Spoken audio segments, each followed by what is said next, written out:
Hi friends, మీ దగ్గర పాడైపోయిన tyre యొక్క రిమ్ ఉంటే ఈ విధంగా తయారు చేసుకోండి. స్టవ్ లాగా పనిచేస్తుంది, బార్బీక్ లాగా. చూడండి, ఇది మన దగ్గర కార్ యొక్క రిమ్ ఉన్నది. ఆ రిమ్ అనేది డ్యామేజ్ అవడంతో దాన్ని ఏం చేసామంటే ఇట్లా మధ్యలోకి కట్ చేసాము. కట్ చేసి స్టవ్ లాగా తయారు చేయటం అయింది. దాని మీద ఒక గ్రిల్ టైపు మన ఇంట్లోనే ఉన్న ఐరన్ రాడ్లతోటి ఇలా గ్రిల్ లాగా తయారు చేస్తున్నాము.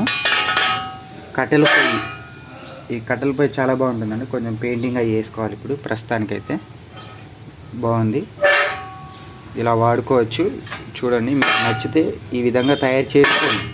ఒక టైర్ని ఏ విధంగా వాడుకోవచ్చు, టైర్ యొక్క రిమ్ని అనేది ఇలా హోల్ చేశాను. కింద కూడా ఎలా చేశాను అనేది చూపిస్తాను చూడండి.